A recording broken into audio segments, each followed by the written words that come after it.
Good morning. Welcome back into Wake Up America. I'm Rob Finnerty. As the race for the 2024 GOP nomination picks up, a new Florida Atlantic poll has former President Donald Trump up 20 points over Florida Governor Ron DeSantis in the state of Florida. That's a pretty significant poll. This is the same state that DeSantis won by 20 points back in November. For more, let's welcome in former Pennsylvania Senator, presidential candidate, and Newsmax senior political contributor Rick Santorum back with us. Senator, good to see you this morning. How are you? Good morning. Doing great. How are you? I'm good. Lots to talk about and so little time. So this one coming from the Hill yesterday, Senator. As Ron DeSantis stumbles, the GOP is now mulling other Trump alternatives like Glenn Youngkin, maybe Rick Scott, maybe Governor Brian Kemp to try and take out Donald Trump. So I ask you this because you were there back in 2012. You won Iowa. Could Ron DeSantis be the next Rick Perry or John Huntsman? Basically, governors that were really hot for a minute, but ultimately fizzled out. Yeah, I mean, you can add Scott Walker, you can add Tim Pawlenty. There was a bunch who came out of the blocks looking like the heir apparent, the favorite to challenge the establishment candidate, and they faded. That may be the case. I don't think we're at that point right now. The DeSantis campaign has not had a great start, but some of that's DeSantis's fault. A lot of it is Trump's actually had a very good run. I mean, the indictments against him, which to a normal person would be damaging because of the way they were done and the two systems of justice that is present in the Biden administration and has turned more Republicans in favor of Trump. He's become the focal point.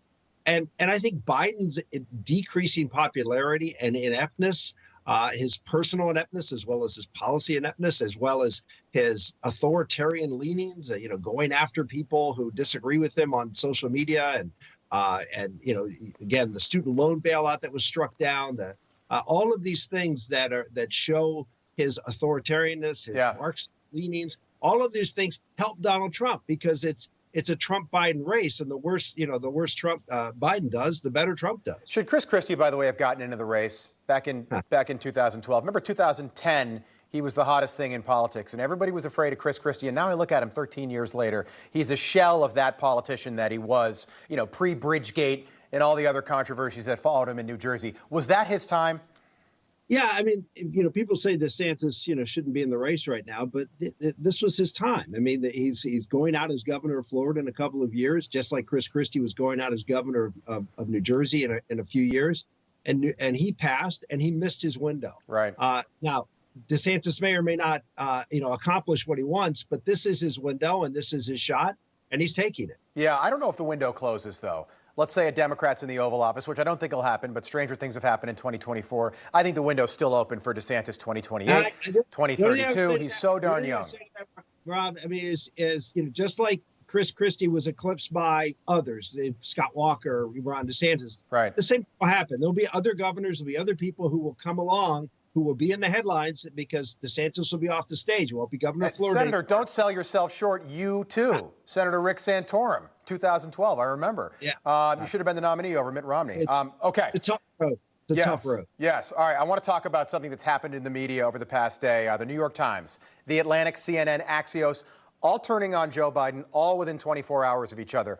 What do you make of this? Are they trying to send the president a very clear message? Basically, get out of the race now, retire with dignity, or we're going to continue the negative stories? Rob, for months, you and I have been talking about how I think it's unlikely that Joe Biden is going to survive this primary season. I know there's nobody out there running against him. I know the donor class and the hegemony among the Democrats is to gather around the incumbent president who beat Donald Trump to throw him out there, the weekend at Bernie in another election. Right. But the weekend at Bernie the corpse is starting to rot, and Democrats are beginning to notice it. And I think eventually there's going to be a culling, and I think Biden is not going to be the nominee. I believe that from the beginning. We'll wait and see what happens. Okay, Senator, 15 seconds, quick one. The Secret Service just announced, this according to Axios, that they will brief Congress on Thursday about the cocaine found in the White House. Do you think Thursday investigation complete or cover-up complete? Do we get a name? Let's wait and see. They certainly have. They know who is in that area. They know who is the pool of people that it could have been. The question is, do they have any evidence to suggest, that they saw something on a camera that would give you the indication it was somebody? I don't know the answer to that, but I can tell you, Congress is gonna make sure they see the tapes and they see the evidence. Yeah.